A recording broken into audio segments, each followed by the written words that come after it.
Dengan sanadnya Imam Bukhari meriwayatkan daripada Abdullah lagi, beliau berkata, ada seorang lelaki pergi daripada ahli kitab pergi kepada Nabi SAW.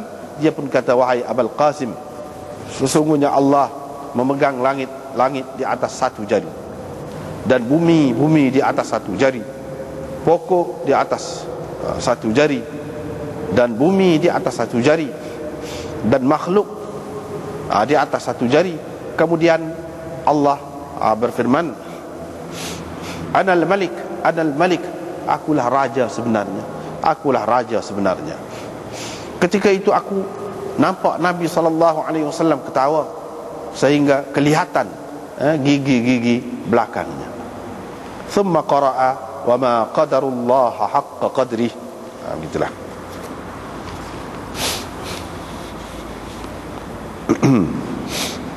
Ini bab firman-Nya, walitusna'a ala aini. Hak Imam Bukhari nak sabitkan di sini ialah ain digunakan untuk Allah. Yang ini perkataan mata itu digunakan untuk Allah.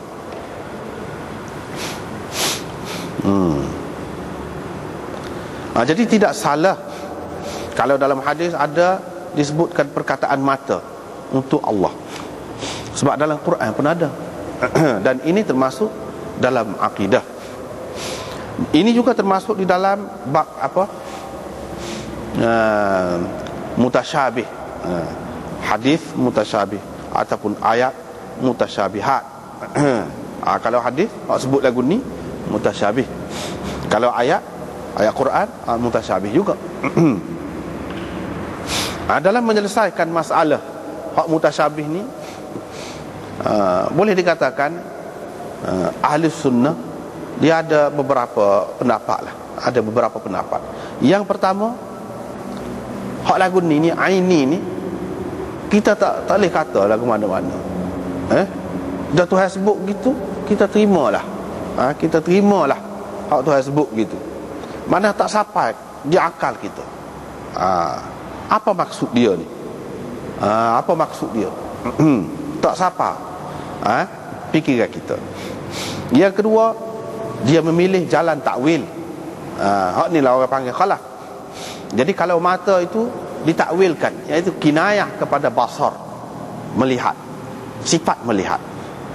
Kalau tangan itu kinayah kepada sifat kudrat, dan seterusnya begitulah, lain-lain pun.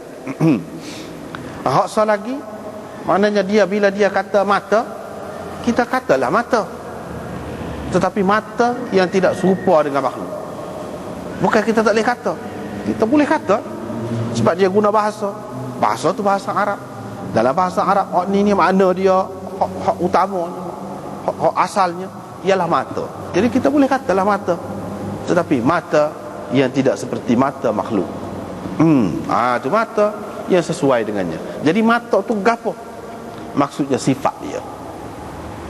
Itu dia. Mata tu ialah sifat zat dia. Dia sifatnya dia ada sifat zat, orang panggil sifat af'al. Seperti mana di dalam kitab-kitab Usuluddin dia bahas tu. Jadi sifat af'al ini, sifat tu ada, dia berkait dengan benda. Dia berkait dengan benda. Sifat tu ada dah, tetapi ta'alluq dia tu, kerja dia tu, apabila ada benda tu. Misalnya orang tu tak ada lagi, sifat menjadikan, itu adalah sifat af'al orang panggil.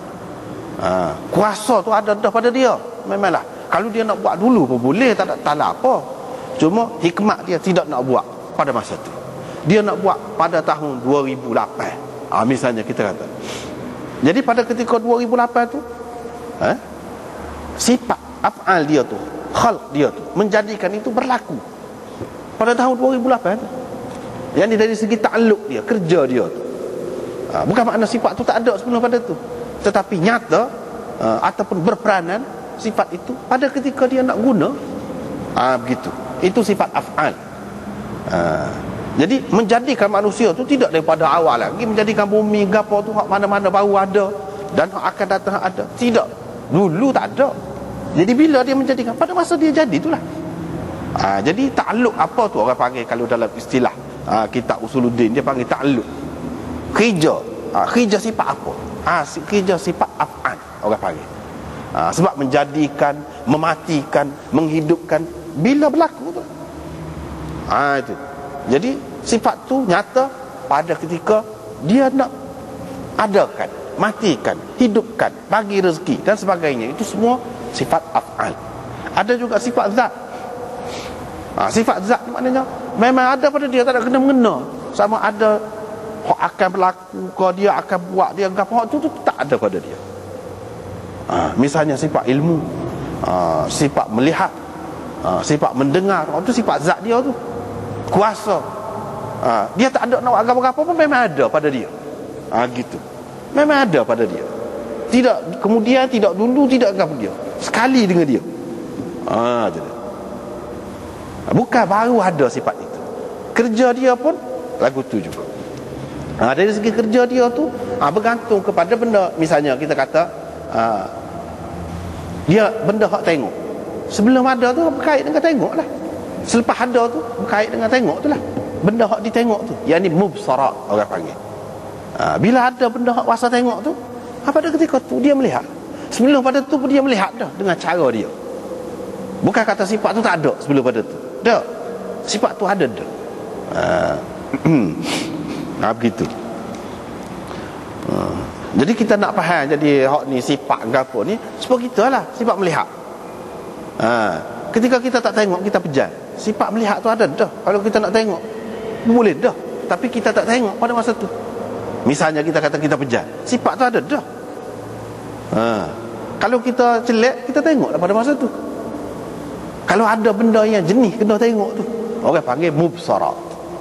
Benda-benda hak bahasa tengok. Dia berkait dengan basar, dengan penglihatan. Hak bahasa dengar tu dia berkait dengan pendengaran. Begitu. Jadi hak tu sifat zat. Mana tidak pernah tidak ada pada Tuhan. Ada semua tu. Tapi sifat menghidupkan, mematikan ini, sebelum dia menjadikan benda hidup ni tak ada hak tu sifat mematikan itu. Tidak berlaku. Baru nyata hak tu apabila dia buat benda ni. Tapi kuasa tu ada dah, tahu tu ada dah pada dia.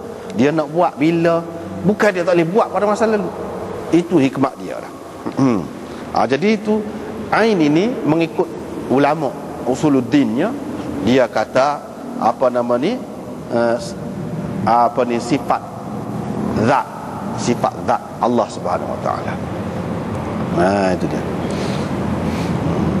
Walitusna'a ala aini, dan supaya engkau diperbesarkan di atas penglihatanku, ataupun di atas mataku.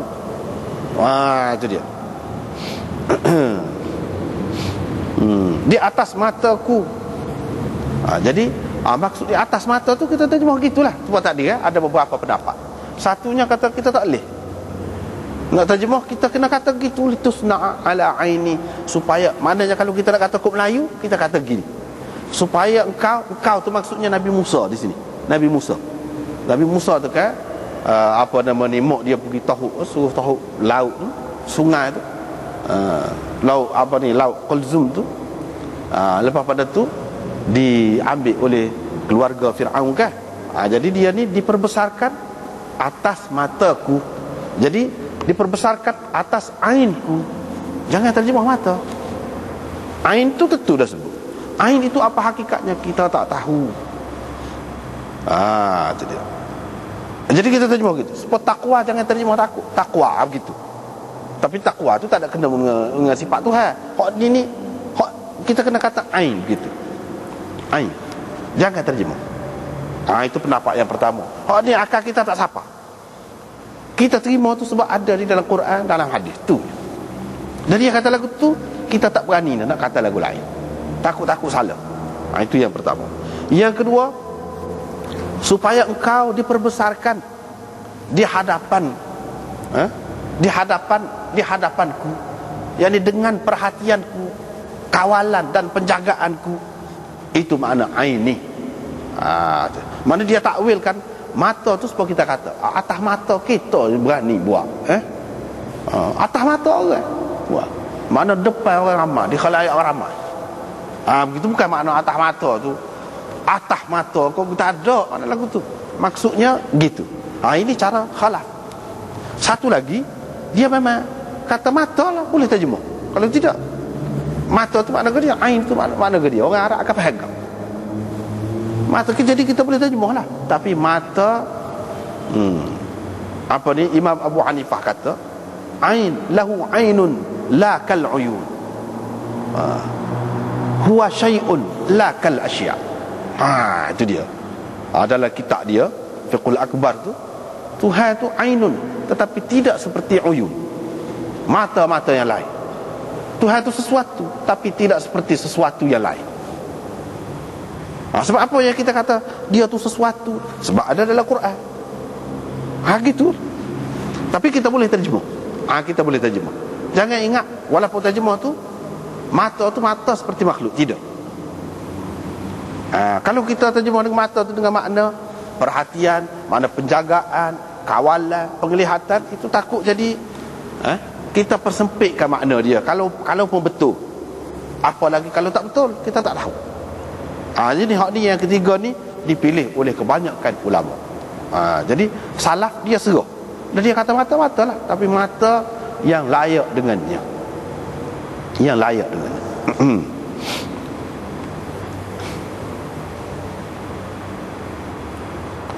Dan ini termasuk di dalam sifat, sifat zat dia.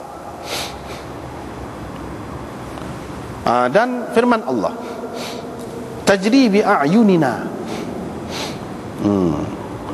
Perahu Nabi Nuh, bahtera Nabi Nuh tu berjalan, berlari bi a'yunina, mengikut mata-mata kami. Jadi di sini dia sebut mata-mata, bukan satu, bukan dua, tetapi jamak. Jadi kalau kita kata Allah itu mempunyai a'yun, beberapa mata, tak salah. Tetapi mata ni jangan dipaham sebab tadi juga dah, sebab kaedah tu juga. Jangan dipaham dengan makna mata serupa makhluk. Tidak. Tak ada serupa.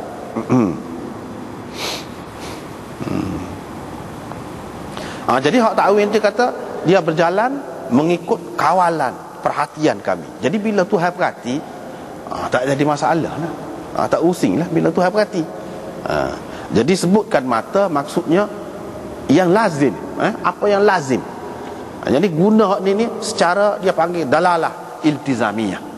Jadi apa yang mesti ada bila sebut mata, iaitu kawalan, perhatian, penjagaan. Hak tu yang ada. Hak tu lah maksudnya. Hak adanya penjagaan, kawalan, perhatian. Jadi bila perhatian, kawalan, penjagaan Tuhan tu ada, maka selamatlah. Begitu. Jadi di sini Imam Bukhari buat mari dua ayat Quran. Yang pertamanya menyebutkan mufrad, satu. Yang keduanya menyebutkan jamak. Jadi oleh kerana dalam Quran ni ada, kita terima gitu. Sebab itu kita tak boleh nak fikir mata serupa makhluk. Kalau serupa manusia tak ada dua mata. Tidak. Sebab dia sebut banyak pula mata. Jadi mata itu, sebab itulah ulama mengatakan dia ni termasuk dalam sifat zat. Mata ini adalah sesuatu yang mana dengannya kita dapat melihat. Kalau tidak dengan mata pun, dengan sesuatu yang lain kita dapat melihat, kita dapat mengesan sesuatu. Maknanya adalah sifat tu. Cumanya bagi kita hak mudahnya nak nampak dia sebut mata. Sebab itu dia sebut mata. Bagi hak ta'wil itulah. Hak ta'wil, hak tidak ta'wil itu tak jadi masalah. Mata-mata lah. Dan hak yang pertama tu dia kata berlari mengikut a'yun kami. Mengikut a'yun kami. Tak tahu apa dia, suruh dia. Gitu.